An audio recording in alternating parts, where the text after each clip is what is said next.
Okay, all right. We are back, and for our next wonderful interview with the very talented Olivia DaPonte, one of our favorite performers we've had in the ACE Awards. Well, I think it was the Bijou Awards when you were in there, right?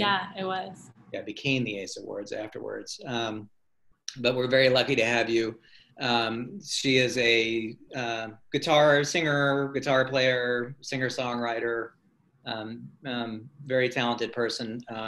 But thank you for coming, Olivia. We really appreciate you being here. Thanks for having me. I'm excited. No, good, good. Um, I will say, let me say this one thing, and then we'll start getting into your life. I remember when you were a junior. Was it your junior year you auditioned for the first time? Yeah. Yeah. I remember I went out to your school to do your audition. I remember you walking in the door, and there was something about you before you even sang. I was like, there's some sort of poise and some sort of maturity level which you generally don't see in a high school person walking into an audition. The fact that you were also talented was a bonus, but it was really, I remember, and that's probably why we're talking today. Was there's some like little intangible that you have that we're going to talk about, like distilling that, maybe how we can work on that in other people. But there was just some way that you walked in, almost like you were almost like way beyond your years when you walk in the door. And I could Thank tell, you. and then I'm like, well, I hope she can sing too. That's fine. And then you sang, you're a great singer too. But I knew there was something about you. And it's funny, then after I was talking to someone, I said, yeah, I was just at Webb. And I said, we had this really talented young lady perform, and Olivia DaPonte, and this woman goes, oh my God, she's like so good at everything. She's so smart, and she's so this and that's so that, and everyone loves her, and blah, blah, blah. And I was like, I knew it. I knew there was something about that. So anyway, That's so so it's really, sweet. Thank you. it's a pleasure to talk to you. We get to talk, and I could say we're friends now, and Yeah. it's a pleasure to talk to you though. And I think there's a lot that you have to offer, Thank you. to some of the students. But so I'm going to talk about, just again, let's go back to music here. When did you start? Like when was it that you felt that music is something that you wanted to pursue? Um, so I always sang when I was little, but it was more of just kind of fun with friends. Never thought that it was something that was a career goal or anything. And then I think I really started to get into it when I started taking guitar lessons in ninth grade. So I had done a couple talent shows when I was in elementary school, didn't really do anything in middle school very much, and then started to kind of pick back up in high school. And my guitar teacher, Chip Howard, who you may know, he's kind of a Knoxville guitar Yeah, legend, I if think you will. a A lot of people know. Yeah. He makes all of his students sing, whether you want to or not, which I was fine with. A lot of people are like, oh my gosh, that's the worst thing ever. But I would not be okay he, with yeah, he makes in every lesson, in every recital, we would sing. And so that kind of gave me, I had never really been able to accompany myself like that. So it gave me a lot of like cover material, and I could kind of put together a set list if I wanted to, and eventually ended up doing that and kind of started singing around Knoxville. So I would say it really started in like 9th, 10th grade when I really started to pick up guitar. that. So do you think it's your like, I'm kind of get what you're saying, and I don't think I've ever thought it this way. When you can learn to play an instrument, you basically have your own accompanist with you at all times, right? I Right. mean, Yeah. that sounds like obvious, but I don't think I've ever really thought of that. That really probably propelled you as a singer, because you could always pick up your guitar and sing along with your guitar as well. So Yeah. It learning an makes you, instrument, yeah, yeah. Yeah. I think it really pushed me. Sorry, Siri just was yeah. activated for some reason. Don't worry. It made me feel like I was actually a musician at that point. I Mhm. had been singing, but that was more to karaoke tracks and things like that, which everyone can do. So actually being able to pick up a guitar and accompany myself was really fascinating, and it was very exciting for me. Yeah. Okay. So you've got this talent now. So you're learning, and you have an affinity for the guitar, or you.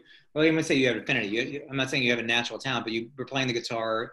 You've got a good teacher. You're learning, and so when did you decide that this is something you want to keep doing, and what did that involve? What did that entail?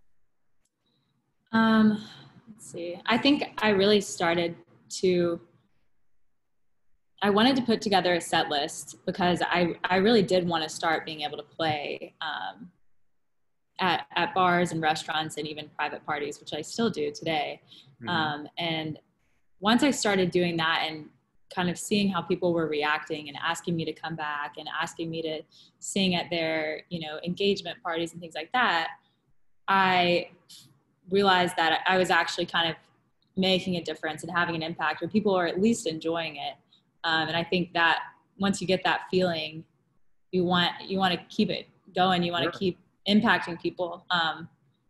So I think once I started reaching other people with it is when I really kind of knew, like, why would I stop, Yeah.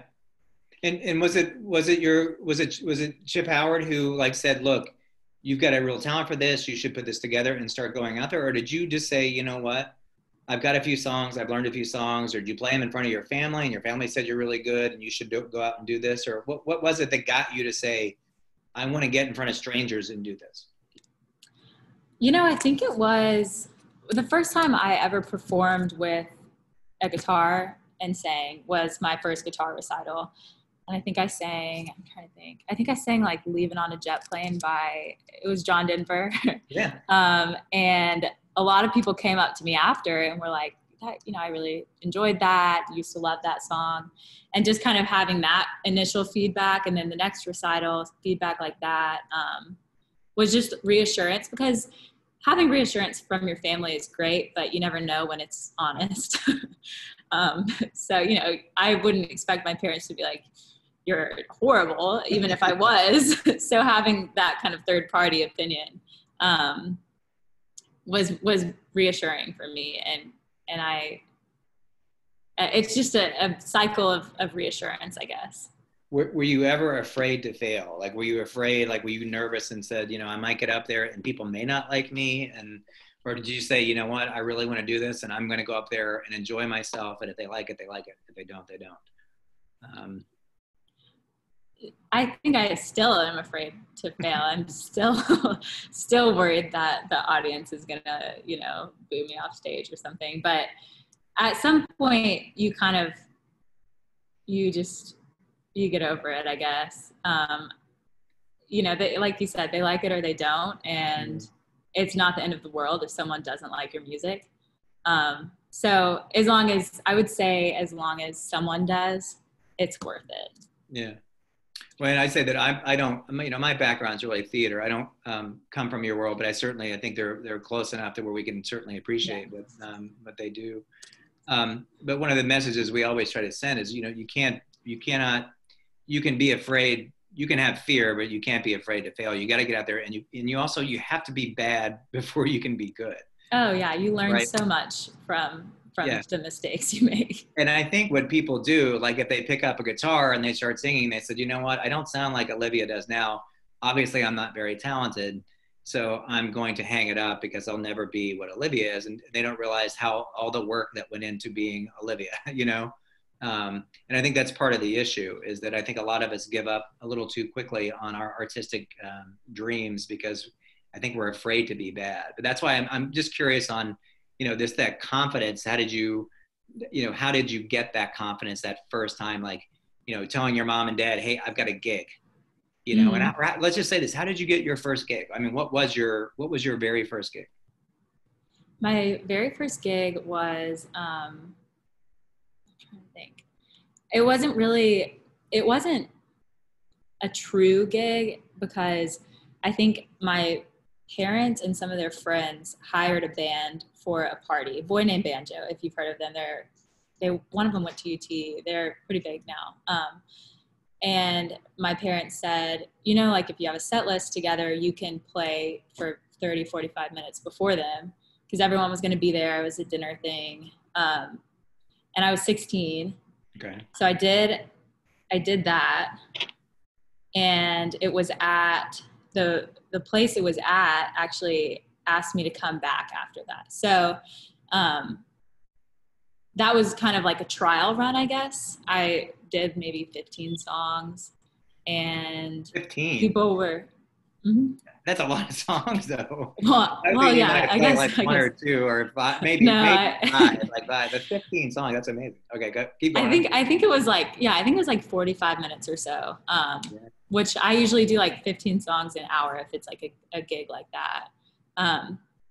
So yeah, about 15 songs. And it, you know, a lot of it was just the songs I had learned in guitar, in my guitar lessons. So being asked back, though, was one of those moments of, okay, like, I got this. Like, I'll come back and I'll do 15 different songs or 15 more songs. And then I'll call the place next door. It's just kind of like, it's little baby steps that you just, I don't know. I just learned to kind of put myself out there.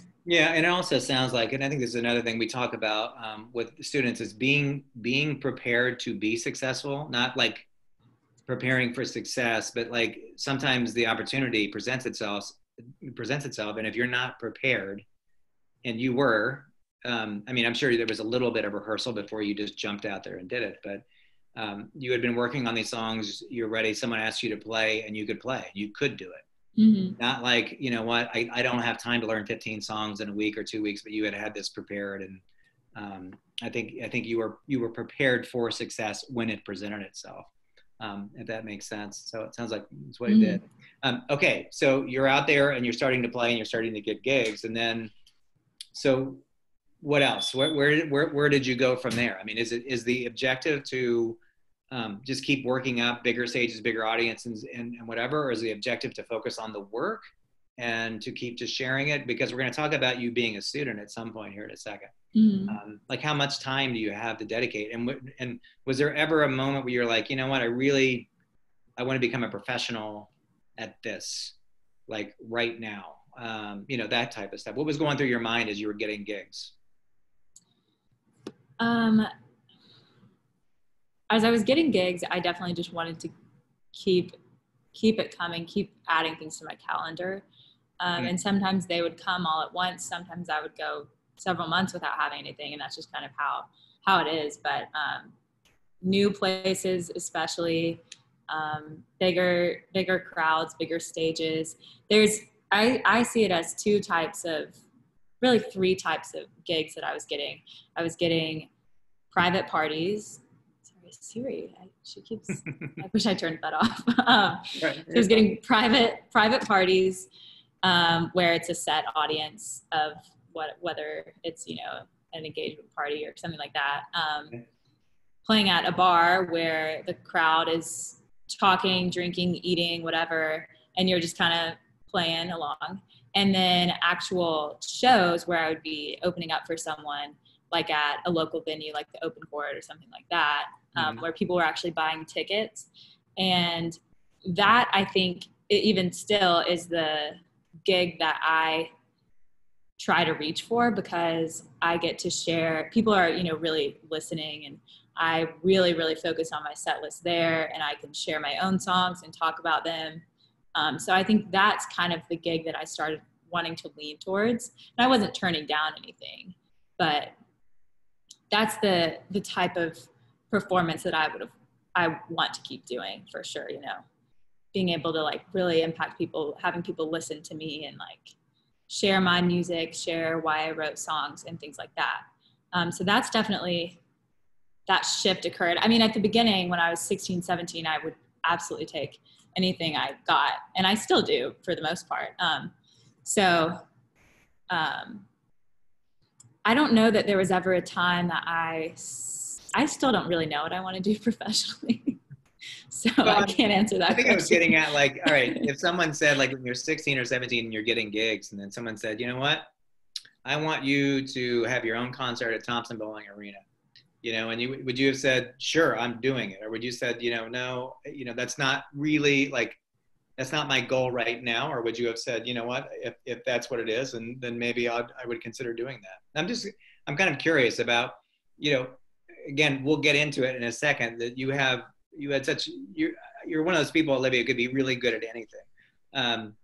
You made great grades, and but I'm curious about the pull. Like, you have this talent, you're a good singer, you're a great singer, you're a good guitar player, you do all these things, and you present a very nice, wonderful evening. I've been to a few of these.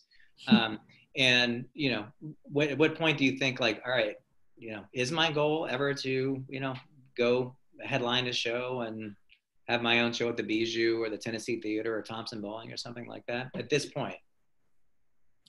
I think that's definitely a goal, but I wanted to make sure I was preparing myself for success, as you were saying, in any aspect. So I wanted to make sure that I was still sticking with school. I didn't, it wasn't, and I want to drop out of school right now and just be a musician, because I knew that it's a really hard industry to be in. And I was already, the school was, I was already in it. I was close to graduating. Same with college. I'm close to graduating now.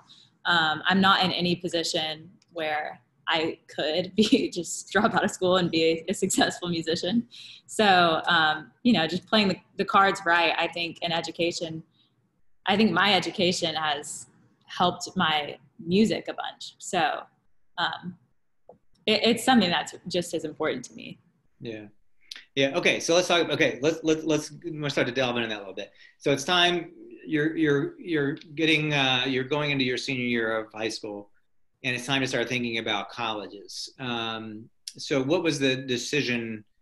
Talk about the decision-making process, because I think you had an opportunity to go to several different colleges. But what did you decide, and why? And how did your music play a part in that? Yeah, so I was deciding between, it really boiled down to Georgia, University of Georgia, and University of Tennessee. I had toured a bunch of places. I looked at like Belmont, somewhere in Nashville. Trying to think. But yeah, the main decision was Georgia and Tennessee. And it was like an extremely hard decision. I'm already a really indecisive person, so it was like just consuming me. But eventually I did make the decision to go to UT for several reasons. My whole family, I'm a huge ball fan. I've grown up in Knoxville. And so I really was excited about the school. It wasn't like it was settling in my mind to go to UT. But, as you were saying, I was also getting all of these performances locally. So I didn't want to just go down to Georgia and stop all of that, or have to kind of restart. I feel like I had kind of started to establish a relationship with certain businesses in Knoxville, and I didn't want to just have to just leave that behind. So I think that probably was one of the main factors that led to me going to UT. Another thing is all of my guitar equipment, stuff like that. I didn't want to keep that in a dorm room. So little things like that didn't really decide my college experience, but it's something that you think about. So I wanted to make sure that, if anything, music was just a way for me to distract myself from school, or not distract, but escape, I guess, a little bit. And I didn't want to just kind of give that up, especially when I was really starting to do it as a job in a way. So I think that was one of the main factors that decided. And I'm going to ask this question only because I went to both of the schools you talked about. Oh. And when I was at Georgia, REM and the B-52s were really hot, both being from that area, right? Mm-hmm. And so if you went out to concert, if you went out and you were looking for music to go listen to, and there's a band you hadn't heard of, you walk in and it might be them playing under an assumed name. Not that I ever saw them, and not that I ever really went out a whole lot. So, but anyway, was there any pull, like Athens being a really cool music town? Was there any pull, that way? Did you think of Athens as that, or did you think of just really the schools? I definitely thought of that. I don't think I was at a level that would have, again, kind of been sort of like a starting over. It would have been somewhat of a different path. I feel like if I went to Athens, I would have maybe gotten together with a band or something, which is awesome. It's a really cool music scene. But another thing is, you know, Knoxville is close to Nashville, which is Yeah. the songwriting, kind of my style of music capital of the country. So there were pros and cons both ways. But I do know that Athens is an awesome music town. So Yeah. Yeah. Okay. So let's talk about. Okay. Let's venture into the whole idea of being. And it's funny because there's a term that we hear a lot called student athlete, right? And the athletes and the pull they have, and then trying to balance being a student. But let's talk about the idea of being a student artist, right? mm-hmm. And that's I think that's something that you did as well as anybody I know.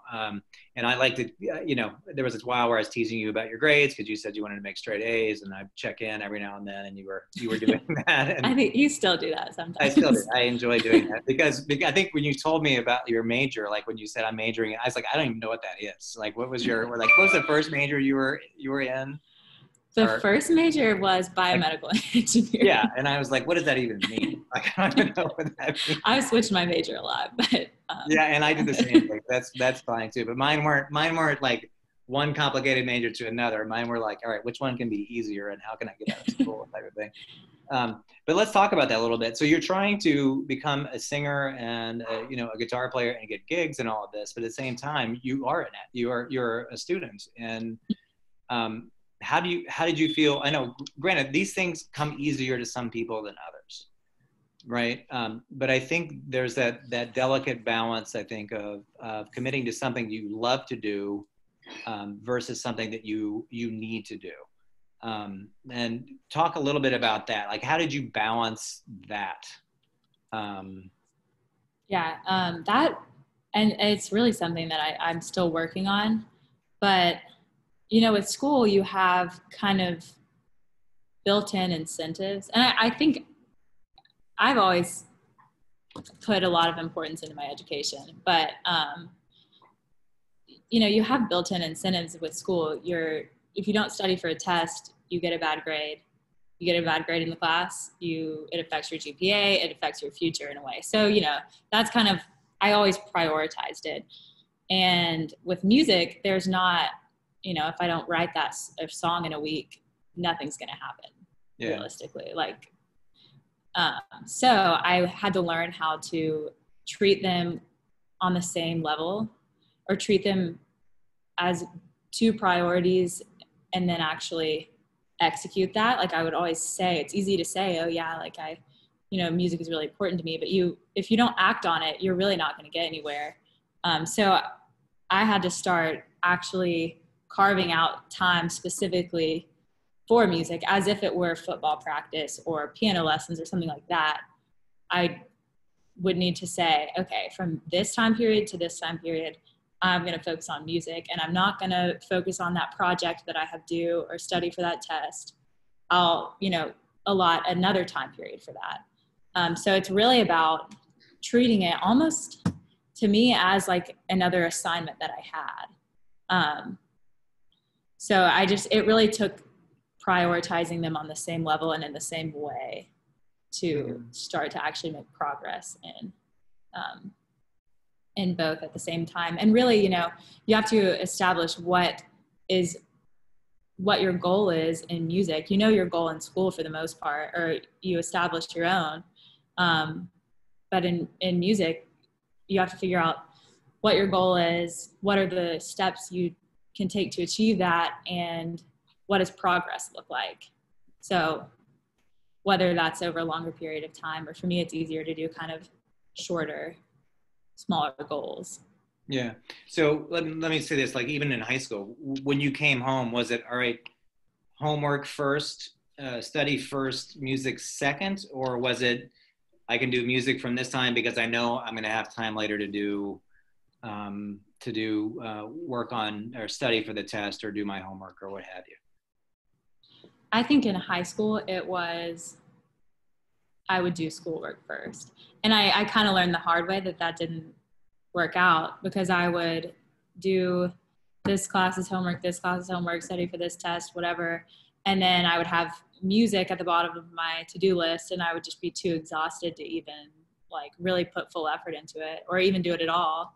And, I would lose patience quickly and I wasn't being as productive as possible. So I learned that I need to not put it last on every to-do list, put it first so I can be, because it's, for me, and it kind of depends on how your brain is wired, but for me, it's almost, I exert more energy doing music sometimes because it takes that creative energy that you need, and you can't really be successful in it without that creative energy.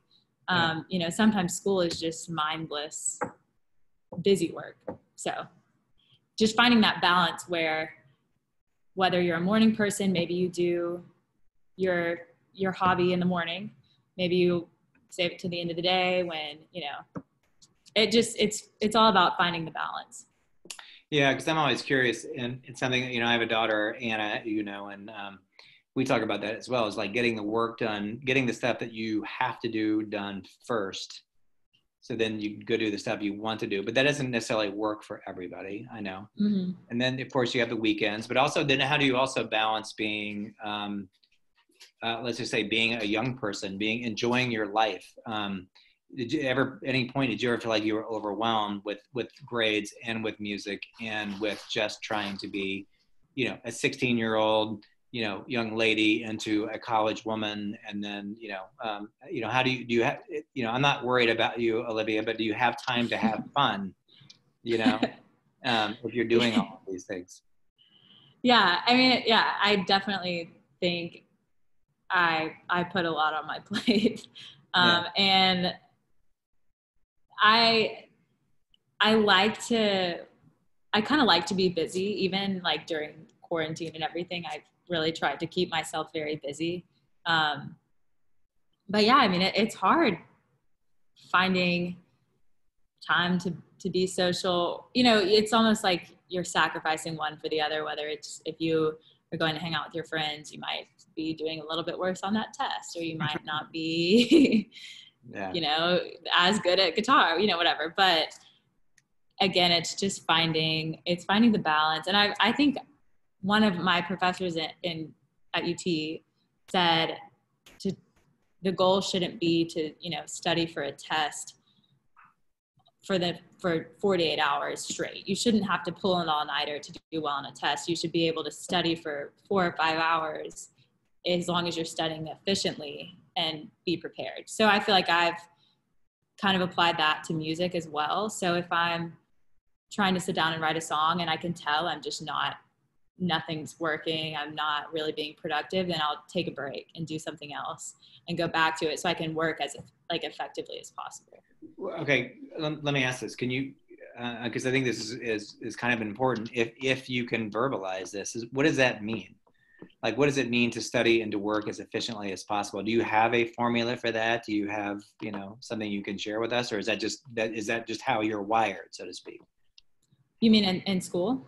In school with music, it would be great. I know a lot of us, I think a lot of the creative people out there, I think a lot of us have wandering minds, and so when we sit down, what might take someone 30 minutes to do, it might take us 2 hours to do, that type of thing.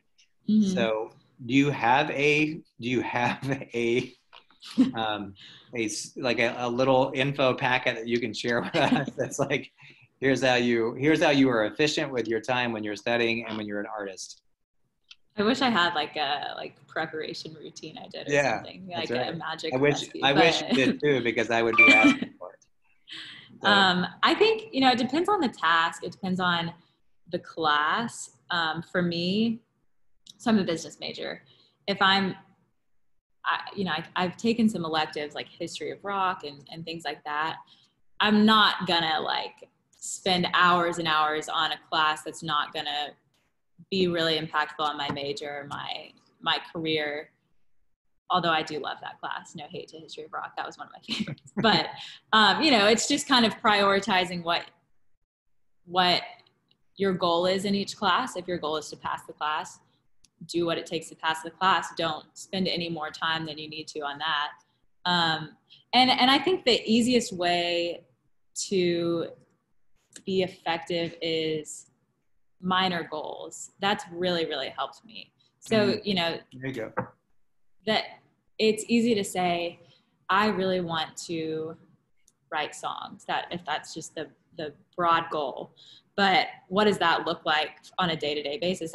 That can slip away from me so easily if I don't actually say, okay, this is my first goal. I just want to write a chorus. I just want to, you know, write 2 songs by this date.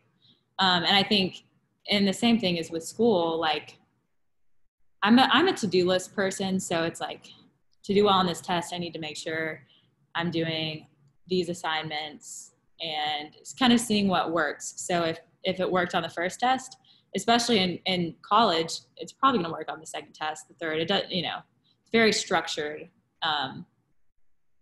So just kind of trial and error, seeing what works for you, what your best way to study is. I'm a huge memorization person, so that's kind of what I do, and that's how I learn best. But it's really different for everyone, I guess. Yeah. Okay. So let's talk about like when it comes to music. So do you give yourself like a deadline? Like, say you're going to write a song, right? You're going to play at an engagement party, and you want to write a specific song for this couple, right? So what would it be like? All right, I'm going to do this amount on this day, this amount on this day, and then I have to be done by this, and then you break it into smaller goals? Or do you just say, I've got to get it done, I have a week to write this, I'm going to sit down and start, and then we'll just see how far I get each day, but I've got to be done? You know, I've never written a song before. I've written other things, but I've never written a song before. But just, I'm curious about what your process is. For writing, it's a bit, and it does depend on everyone's kind of the way they operate. But for writing, I think it's a little bit unique because sometimes it's just not going to be clicking. And there's that one window where everything comes together at once, maybe when you're writing a song, but that might be a 15-minute window and you've been sitting there for 2 hours and you haven't written anything. So it's just kind of, it's different with writing. But what helps me is telling people so someone else can hold me accountable. So, you know, I'll tell my mom, I am going to have a song by this date.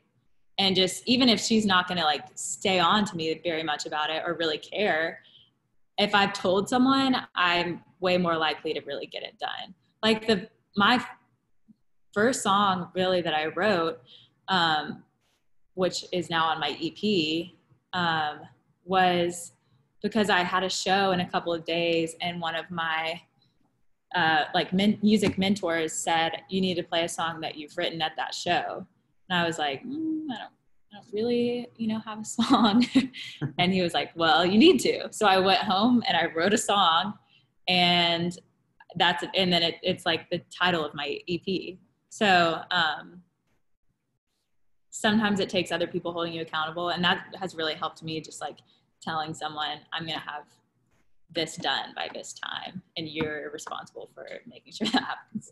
Oh, I think that's a great idea, you know, and is setting, like, you know, and you and I actually worked on this a little bit when we did that little group goals thing, you know, the Orion project, I call it, where we do have other people, you say you have to state what you're going to do, and then other people can hold you accountable for it, or just at least remind you that that's what you said you wanted to do. I think that's hard because I think we all have dreams, you know, but I think the problem is, like, again, like, I want to write a song. So then you sit down and it doesn't come to you. And then you're like, I can't do it. And then you quit, you know, or I want to write a book, or I want to do, you know, I want to do this, you know, and it's difficult. I think it's difficult for a lot of young people. You know, again, if they're not good at it when they first try it, then they quit, you know, and yeah. I mean, there are days when I will sit down for 2 hours and not get anything. And then there are days when I'll sit down for 2 hours and I'll get, you know, 2 songs. So it's just learning that it's going to be different every day, and you have to accept that, and learn to kind of be persistent beyond that. Yeah. So I have to ask this question, of course, then, is when do you have time for Twitter and Instagram and Facebook? And like your typical young person, how do you spend 4 or 5 hours a day on the phone if you've got all these other things going on? That's Or a good maybe that you don't spend 4 or 5 hours a day on that. I wish I could say that, but especially now with like the screen reports, I'm like, Oh yeah. but I guess I try to put my phone away as much as I can, but I mean, I definitely am still involved in social media. And I think actually, recently I've started following, like say on Instagram, I've started following a lot of music people.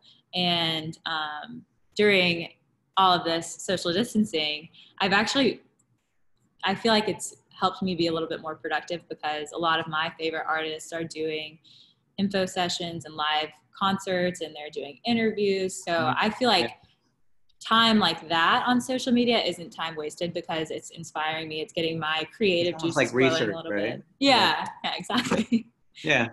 Well, you can call it that. I mean, if you're watching, I mean, yeah, I like maybe if research. you're watching videos of kittens, playing with cows or something like that, it's maybe not as productive as it's really you could possibly be. But I think that's part of the issue. You know, I think they say that I think Americans now are 41 hours a week in front of a screen. Of some sort, whether they're on their phone or they're on, watching TV or what have you. And I always say, think of all those things that can be done. There's only X amount of hours in the week, and if 41 of those is in front of a screen, it's tough. But you still are getting it done. All right. Okay. So you're going into your senior year of college now. Mm-hmm. So what do you think of the future? What do you think you're going to be doing? Because you can get a job, you can get a very nice, well-paying job. You're going to be a business major, right? And you're making very good grades, and I'm sure you're going to have a lot of opportunities. And then you have your music as well. So what do you think? What do you think that? How are you going to balance that when you graduate, or have you even thought about that? I've thought about it a lot. I don't think I have an answer for you though. I'm honestly unsure. It's been really nice. I've really liked studying business because I think I started studying business because I started kind of having to get gigs and stuff like that when I was in high school, and I was talking to business owners and managers and kind of learning to sell myself and saying, I'm going to bring a big crowd and all of that, negotiating pay, things like that. I think that was kind of where I had an underlying interest in business. And I also think that business what I've learned in college has helped my music career just in terms of like what I was doing in high school. And also I'm a business analytics major. So learning all of my music platform analytics and understanding those a little bit easier. As far as the future, I don't know. Mm-hmm. I don't. I would. And you don't. And the good thing is you don't have to know right now. So you're not sure what's going to present itself. But I mean, you talked about like you and I were talking about before that you had an internship in New York scheduled that got canceled obviously because of COVID. But would you have gone up there and done the internship, or do you think you would have like taken a demo and taken it around and see if you could be playing at local restaurants and bars and what have you in New York? Or is the plan like obviously I think music is going to be a part of your life no matter what. All right. Do you think that? I mean, yeah. Oh yeah. Even if it's not something I'm doing, even if I'm doing something else professionally, it'll always be, that's the beauty of it. It'll always be very involved in my life. Yeah. But I'm curious if you think the job that you're going to take is going to support your music career or help with music, and that will be a big factor in what you choose to do. Let's just make this up. Let's say you get a great job offer in Augusta, Maine, making that up, right? And for some reason, I'm assuming Augusta, Maine doesn't have a lot of opportunity to go play music. I'm sure they do, but we'll just say they don't. Like, would you maybe not like, well, you know what? I'd have to kind of set my music aside if I took this job. And so maybe I shouldn't take this job. Yeah, it's definitely going to be something I consider. I think some of the top cities for music are where I'll be wanting to go. So that way, even if I'm doing something completely unrelated to music, I can still kind of pursue it on the side. Or, you know, maybe I just do something in music business, or I don't know. There's a lot of, I definitely plan on it being a factor in my decision, if it isn't my decision in and of itself. Yeah. Yeah. Okay. So then what's going on like right now as far as like writing? You have an EP. I went to your release party. And we'll tell everybody at the end where we can find it. So, where you can find it, but, what's going on right now? I mean, I know it's weird and, you know, this hopefully this video will be on, and hopefully people will be watching this when we're not in quarantine or at least social distancing. And, you know, there's not a whole lot of opportunity, to go play in bars. Actually, I would think there's zero opportunity to go play in bars right now. Yeah, or at people's houses and things like that, because they're not really generally having huge parties. So what are you doing to stay busy now? Yeah, so I've had a lot of shows get canceled, even starting in March. So I've tried to stay active on social media, posting more covers than I usually do. I usually am not a huge social media, like music. I usually don't post videos that much, but I've been doing that more. And I've been trying to look at the bright side, as I was telling you earlier, and do things that I usually wouldn't have given myself time to do. So that whether that's writing, I've been writing a lot, or I've been kind of getting into GarageBand so I can record demos, record my own music and add some stuff to it, some effects on it and everything, which I would have never really probably picked up if I didn't have all of this time. So just trying to do things that I usually wouldn't have had on my to-do list, my goals list. So just kind of changing it up. It's been, you know, it's been nice. It's been, I wouldn't have done it if we didn't have all this going on, but. So you're basically, I think what they call it, pivoting, right? You're just basically pivoting just a little bit right now because what you normally did is not there. But I think that's also the important thing about being an artist, or being amenable to the situation and being able to flow with it. But you're not just sitting around waiting for quarantine to break. Right. So that you can go get your shows back and all of that. So, which I think is another good lesson out there, is that you're continuing to work on your craft completely. So, all right, Olivia. So you're a very wise old, 20 years old now? 21. 20? Oh, you're 21. So, yeah. Okay. So that young artist is out there listening to you right now, who's 12 or 14 or whatever, and they're looking for some advice from you and your experience, that all the things that you've done. So, and again, I'm having you as our kind of model,